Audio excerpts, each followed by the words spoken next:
Vou trazer essa entrevista super legal, professor José, lá no Opera Mundi do Breno Altman. Deixa eu tirar o chat aqui, vamos lá. O jornal na faculdade começou assim. Isso era que década? Anos 80? Anos 80, começo dos anos 80. Eu tinha um jornal chamado O Sapo. Era um jornal que a gente fazia denúncias contra os professores, porque a gente tinha muito professor na faculdade que não ia. Aquela coisa de professores que vieram pela ditadura militar, professores que tinham jornadas, recebiam salários com jornada de 40 horas, mas davam 1 hora. Então, e o centro acadêmico muito desmobilizado depois de todas as lutas que o centro teve contra a ditadura, enfim.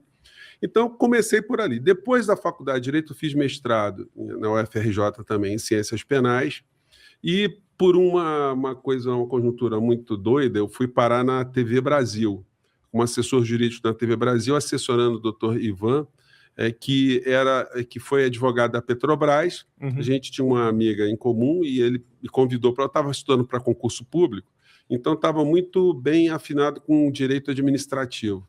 E aí fui trabalhar lá na TV Brasil, fiquei alguns anos no departamento jurídico e comecei a conviver com televisão. Eu fazia os contratos de muitos grupos que tinham convênio com a TV Brasil naquela época, né? E me acendeu. Isso aqui é? Isso nos anos 90. Já 90 ainda não chamava TV Brasil, né? Não, era TVE. Era TVE. E meu interesse por comunicação foi aumentando, aí eu fui fazer uma pós-graduação em telejornalismo na Estácio de Sá, aí eu conheci muita gente de televisão também, e minha vida ficou entre direito, e aí surgiu a ideia de fazer um programa voltado para o cidadão, explicando as coisas do direito. Porque mesmo na faculdade, uma das coisas que mais me deixava assim, inconformado era o juridiquês que afastava o cidadão da realidade. Nesse tempo que eu fui fazer direito, eu também estagiei em alguns sindicatos. Estagiei no Sindicato Metalúrgico, dos Urbanitários e dos Aeroviários. E, basicamente, o dia inteiro voltado com a questão do direito. E uma coisa que me deixava muito chateado nos sindicatos metalúrgicos, eu já como estagiário, era ver um operário que tinha sido demitido, que estava aguardando algum desdobramento da reclamação trabalhista dele e ficava aguardando, às vezes, o advogado chegar. E eu fazia o atendimento inicial. Muitas vezes o reclamante saía da audiência sem entender nada, porque o advogado chegava e falava para ele assim, claro: meu amigo, não, o teu processo está concluso para sentença. E então o senhor volta daqui a um mês aqui e tal. E aí a pessoa saía de lá sem entender nada, aí eu pegava ele pelo braço, via que ele não tinha entendido, o cara que tinha esperado horas ali para conversar com o advogado, e aí eu explicava, amigo, o senhor entende? Vi depois a entrevista do Tony de Paula ontem, dá para perceber ele um pouco mais confortável e vir falar na Folha Democrata, percebeu que não é um ambiente hostil. Sim. E não que ele seja, que a gente concorde com ele, tá? Eu não concordo com ele, não acho essa... É que ele quer, porque quer ficar na direita, né?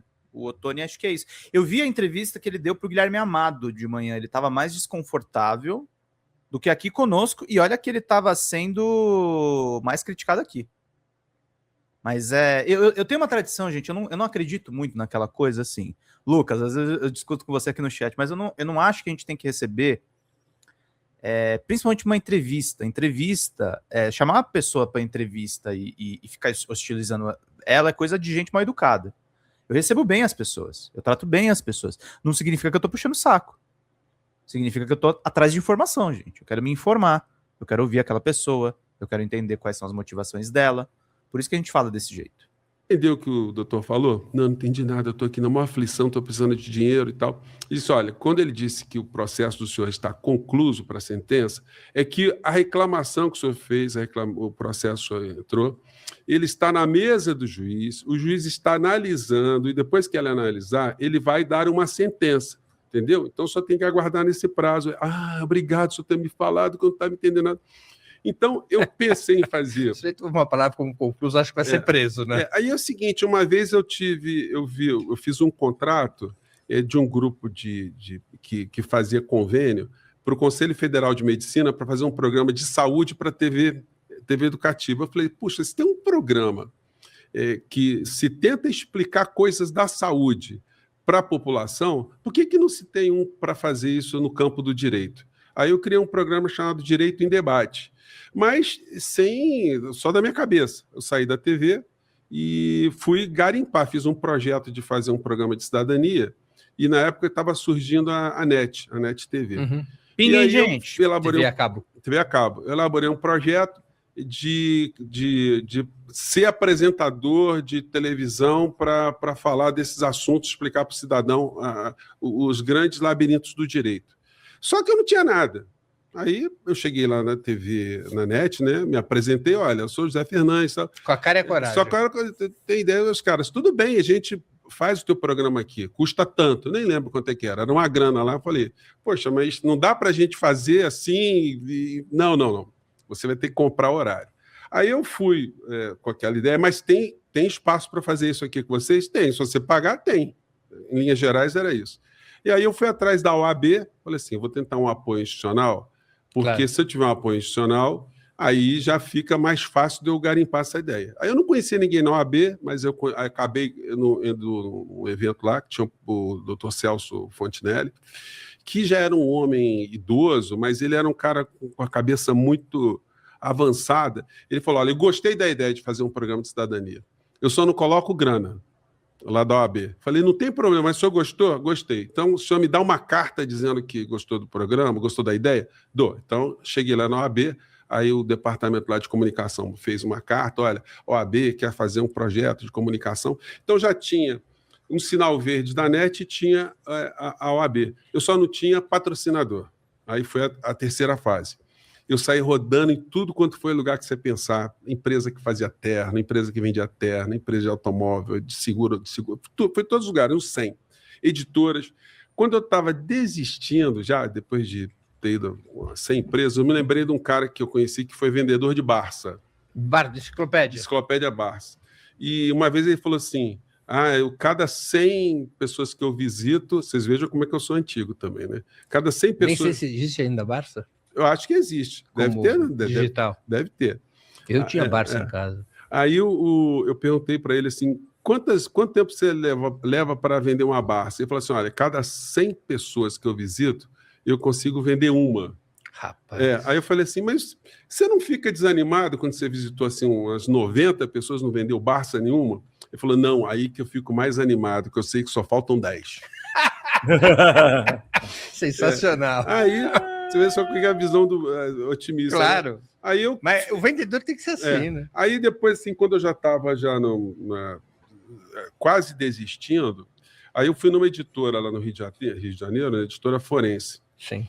E já apresentei a ideia para o dono da Forense. Isso tudo assim, tempos para marcar, para conversar, para conseguir. E você fazia tudo sozinho, tudo marcava, sozinho. ligava. E recebendo sempre não, né? Não. E aí, quando eu cheguei para falar com o Guilherme, esqueci o sobrenome dele agora, me fugiu, esqueci, Zingoni, Guilherme Zingoni. Aí eu fui apresentar o projeto para ele, mas eu estava que nem aqueles pedintes que entram em ônibus e vão falar, olha, bom dia, senhoras e senhores, eu sou aqui, estou vendendo assim, eu não tenho pai nem mãe, não sei o quê. Eu já comecei a fazer um discurso meio já padrão, sem ponto e vírgula. Mas assim, falei, vou falar para esse cara, mas não vai dar em nada. Aí, quando eu terminei de falar, ele falou assim, cara, que legal esse projeto, eu sempre tive vontade de fazer um projeto como esse. Que legal, quanto é que custa? Aí eu cheguei e mostrei para ele, depois de uma semana fiz o contrato. Aí eu já tinha a TV, para pagar a TV, e já tinha a OAB dando a chancela. E já tinha o patrocinador. E o patrocinador, que cobria só o custo, sem ganhar nada, assim, dedo lá na frente. E aí a gente começou a fazer o programa na TV a cabo, na NET. E aí a TVE, de onde eu tinha saído um tempo atrás, já tinha mudado a direção, eles viram o programa na TV a cabo. Direito em Debate. Direito em Debate. E alguém achou interessante levar esse programa para a TV pública. E aí entraram em contato comigo, e aí eu fui para a TV Brasil, na TVE, que virou TV Brasil. E aí eu comecei a fazer o programa de TV, que era um programa de 1 hora ao vivo. Era um programa semanal. Semanal. E que acabou sendo o programa líder de audiência nas redes de TV pública. Olha só. E eu sempre levava personagens do mundo político, mundo jurídico e tal. E foi engraçado porque é o seguinte, como a gente tinha um orçamento muito baixo, tinha que ter um apresentador. E o pessoal da equipe lá da TV, né? Pô, mas José Fernandes nunca apresentou nada, isso não vai dar certo. isso não vai dar certo e tal. E eu, assim, com muito temor de não dar certo, mas só tinha eu. Falei assim, tem que ser eu, enfim, vamos embora. E aí eu tinha pessoas muito legais comigo, que foram trabalhar comigo, e o programa deu certo, o programa ficou no ar muito tempo. A gente acabou saindo do ar quando entrou já na gestão já da Dilma, o Lula, que a presidente lá da TV Brasil passou a ser a Tereza Cruvinel. E a Tereza Cruvinel tirou o programa do ar, assim, na coisa mais estúpida do mundo. Bom, a justificativa era que precisamos trazer mais entidades e não sei o quê. Uma história michuruca. Algum incômodo que tinha, eles achavam que a gente tinha muita independência editorial, que a gente levava pessoas. Teve alguma rusga lá anterior, que foi uma vez que a gente fez um programa, quando tinha morrido o Tim Lopes, teve esse episódio. Um dos advogados do Tim Lopes, da família do Tim Lopes, foi lá no programa ao vivo e largou a lenha. O cara largou a lenha não foi esse caso, não. Foi um outro. Esse foi o segundo caso. Foi um caso que a gente foi falar sobre liberdade de expressão, liberdade de imprensa. Porque a Igreja do Reino Universal tinha orientado uma série de pessoas da igreja a moverem ação, não lembro contra qual jornalista que foi da Folha. E esses fiéis começaram a promover ações em várias partes do Brasil que inviabilizava. Claro, eu me lembro disso. A jornalista se defender. Então, nós fomos tratar disso, e a gente convidou o Crivella, que era da Igreja Universal, e era senador. E aí, o Crivella confirmou com a gente, e no dia ele não foi. Ele não foi e o couro comeu em cima da igreja. A gente levou o Maurício Azedo, que era o presidente da ABI, que era um orador, era um cara espetacular. E o Maurício Azedo descascou o Crivella. E eu me vi na contingência para mediar, porque tinha outras pessoas, de fazer um contraponto, de dar uma defendida ali e tal, ponderar, porque eu percebi. Aí, no outro dia, me chamaram lá na direção da TV, né? Pô, vocês querem criar problema, o Crivella é amigo do governo e tal, vão ter que dar direito de resposta para ele. Aí, sem ele ter sido atacado assim. Claro. Aí demos direito de resposta, mas aí a coisa ficou meio azeda. E mais para frente... Não por causa do Maurício Azedo. Péssimo trocadilho. E aí tiraram o programa do ar, uma coisa assim absurda, porque, Breno, a gente chegou lá, o programa era ao vivo, a equipe estava toda no estúdio, era uma equipe de 32 pessoas, iluminador, cameraman, teleprompter, atendente, fax e tal. Quando a gente chega na TV, os seguranças barraram a gente. O José é bem bravo com a Tereza Cruvinel, né, gente? Que eu gosto da Tereza, uma baita jornalista. 50 pila, gente! Quem é que contribua aí pra gente seguir? O vice-presidente da OAB, Lauro Schuch, que ia ser entrevistado no dia, a jornalista que trabalhava comigo também, e um outro convidado lá que nem lembro qual era. Os seguranças barraram. Olha, a orientação que a gente tem é no teu programa. E a equipe toda dentro do estúdio, esperando o programa acontecer, sem ter sido avisada que o programa não iria para o ar. Isso aconteceu durante 4 semanas. 4 semanas a equipe ia lá, montava estúdio, cenário e tal, e a gente não entrava. E eu tentando falar com a Tereza Cruvinel, eu não conseguia falar. Tive que buscar um amigo em comum para tentar uma audiência com ela. Conversei com ela, aquela história, não, queremos fazer um negócio mais... Eu acho que ela nem lembra dessa história, nem lembra de mim, enfim. Mas, enfim, a vida que segue. E teve essa passagem. Mas, nesse período que eu fiz o programa Direito em Debate, que era um programa patrocinado pela OAB, eu comecei a fazer outros programas para a TV a cabo também na área do direito. Então, sempre nessa lógica de simplificar o direito. Aí eu apresentei um projeto para o Ministério Público do Rio de Janeiro, eles gostaram do projeto e aí fizeram um programa de televisão na recém-criada TV Justiça, que foi uma coisa que eu batalhei também para criar. Tive com o Marco Aurélio Mello, que foi um dos caras que estimulou a criação da TV Justiça. E o primeiro programa na TV Justiça que foi colocado na grade foi o Direito em Debate, porque não tinha nenhuma instituição que fazia programa voltado para a cidadania. Não tinha as assessorias de imprensa, não faziam programas de televisão. Claro. Então, o nosso programa foi de uma tal maneira assim, tão... abridor de portas, que o programa passava 3 vezes ao dia, de segunda a segunda. Aí depois as assessorias começaram, todas as instituições começaram a contratar jornalistas e tal, e a grade da TV Justiça foi sendo preenchida com isso. Eu fiz um programa também para a Defensoria Pública do Estado do Rio de Janeiro, que também ficou no ar. Todos os 2 programas ficaram no ar assim 12 anos, enfim. E eu apresentava esses programas todos. O da OAB, que depois foi para a TV a cabo também, o do Ministério Público e da TV Justiça da Defensoria Pública. Nisso eu dava aula também em várias faculdades, tempo que eu dava aula em Nova Iguaçu, na Unig, na Cândido Mendes de Ipanema, Cândido Mendes de Niterói. E mais à frente ainda surgiu a possibilidade de eu ter uma cafeteriazinha. Cafeteria que começou com um funcionário. Mas como o prédio era muito antigo e de frente para a TV Brasil, por acaso, ele chegou a ter 42 funcionários. Uau! Aí virou uma cervejaria e eu virei dono de restaurante. Aí virei um pequeno empresário que foi uma Como coisa... chamava o restaurante? Lá para Café. Lá para Café. Foi um dos mais conhecidos. Ali na Gomes Freire, em frente à TV Brasil. E aí virei cervejeiro, comecei a fazer curso de cervejaria, comecei a fazer expedição internacional com os clientes para conhecer cervejaria, fiz curso de mestre cervejeiro, a vida entrou por esse canto. Quando chegou no governo Bolsonaro, estou resumindo muitas coisas aqui. Não, tá bem. Quando chegou no governo Bolsonaro, eu com essa ânsia de informar as pessoas e vendo que ia ter a reforma da Previdência, eu vi o monstro que estava surgindo com a chegada do Bolsonaro. E eu falei, puxa, eu tenho que... E você era um eleitor do PT?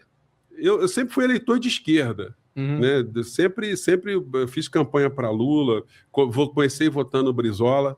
O Brizola, quando estava fazendo... Antes de fazer direito, eu fiz física na UFRJ. Eu não concluí porque fui reprovado 3 vezes em cálculo diferencial integral 1. E aí eu percebi que eu não ia aguentar trabalhar 30 anos com aquele troço ali. E na UFRJ, eu vi uma palestra do Brizola quando tinha voltado do exílio, né?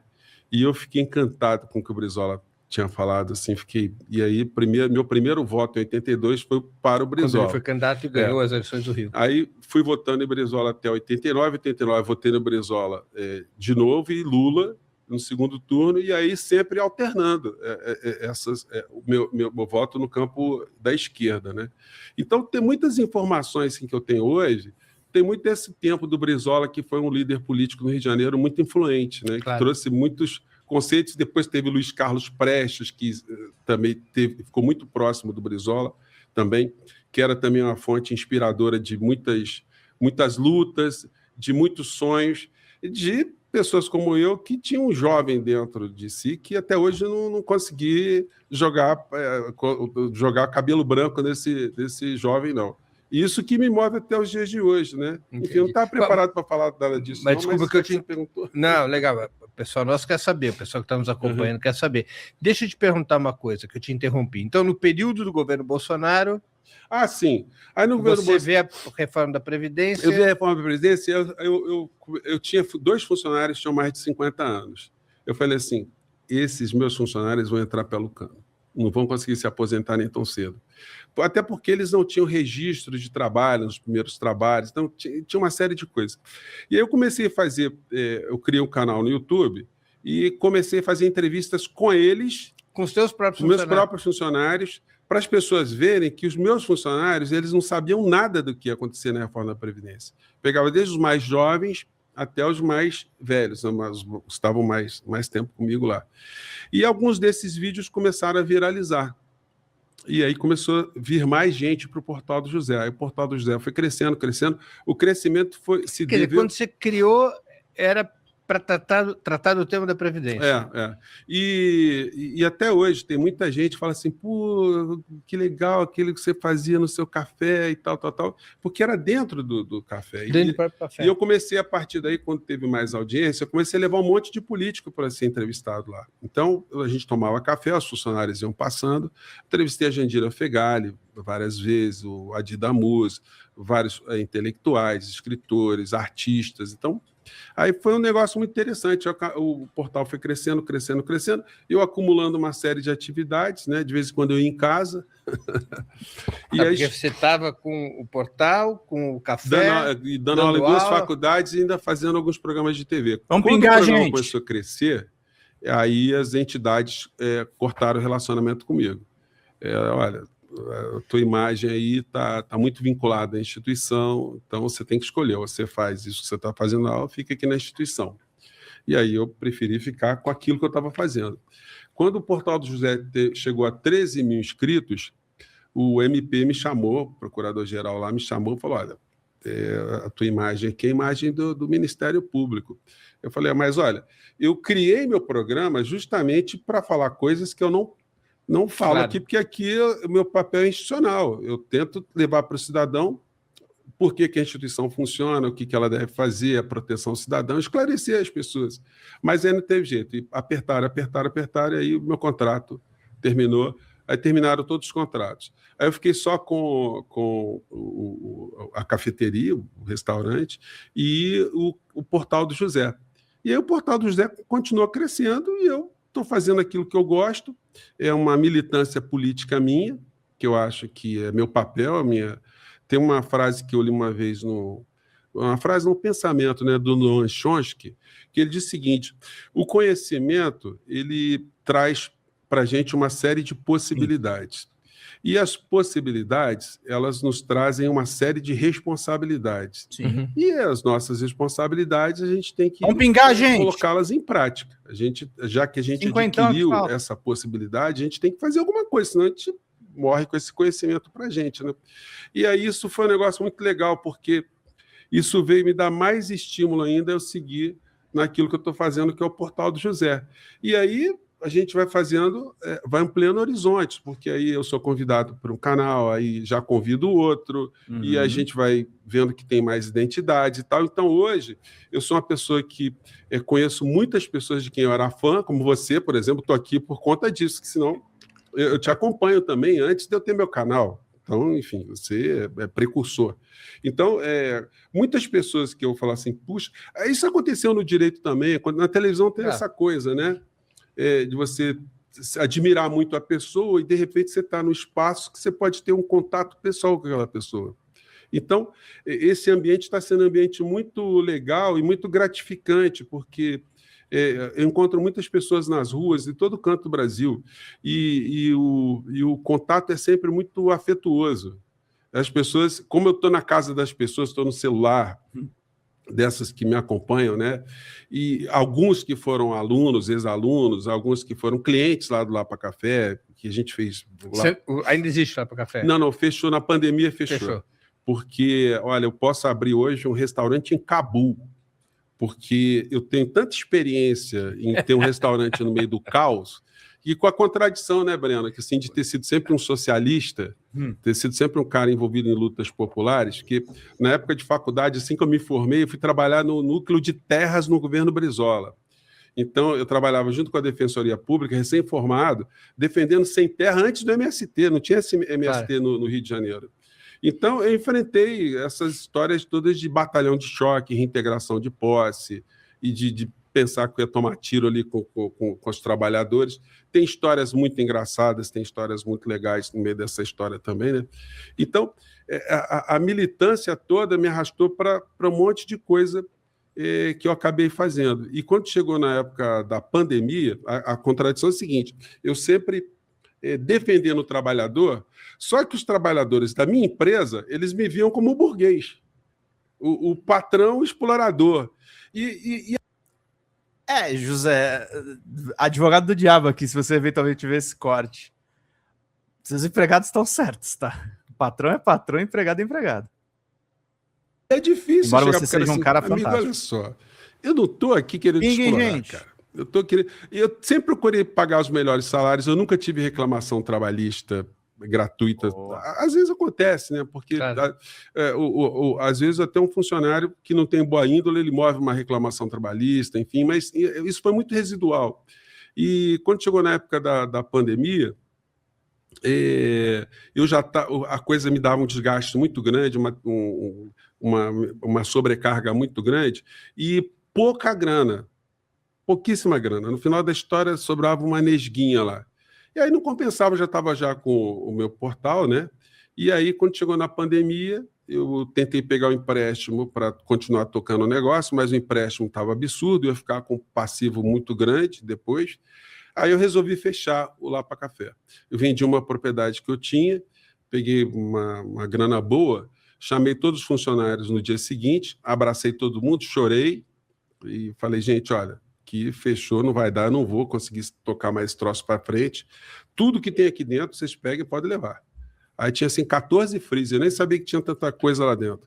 Bacalhau, arroz, feijão, costela, suíno, óleo, você pensar, camarão, aí levaram tudo. Aí, enfim, eu acho que isso até evitou até deles moverem reclamação trabalhista comigo em alguma forma. Mas fui dormir que nem um passarinho, dormi, fechei, e aí não quis mais abrir, porque dá muito trabalho. Se você é empreendedor no Brasil, você tem que dedicar aquilo 24 horas por dia, ou então... Especialmente em negócio como restaurante, né? Por exemplo, o restaurante é uma universidade, porque você tem que desenvolver uma psicologia para lidar com seus funcionários, com cliente, com todo tipo de cliente. Eu já estava tendo cliente já bolsonarista, então os caras entravam lá dentro, já tinha... E cliente é cliente. Não, já tinha gente que vinha me hostilizar, entendeu? Eu estava sempre lá. Então, foi um incômodo adicional esse tipo de história, né? Fala, galera da Folha TV, não se esquece de se inscrever aqui no nosso canal para assistir programas como Folha Notícias Manhã, Folha Notícias Noite, o nosso Folha Entrevista e o nosso Barzinho das Meninas. Muitas coisas bacanas a gente acompanha por aqui e a gente precisa muito, muito do apoio de vocês para nosso trabalho jornalístico, investigativo, de curadoria de conteúdo, com vocês ajudando no nosso Pix, folhademocrata@gmail.com, ou mandando superchats, valeu demais, e os recursos financeiros, tornando-se membro do nosso canal, no nosso curso de jornalismo básico, para você ficar muito bem informado a respeito de tudo. Queridos e queridas, muito obrigado pela presença de todos vocês, vida longa e próspera. Cuidem-se, cuidem dos seus, e não esquece de se inscrever aqui na Folha TV. Até mais!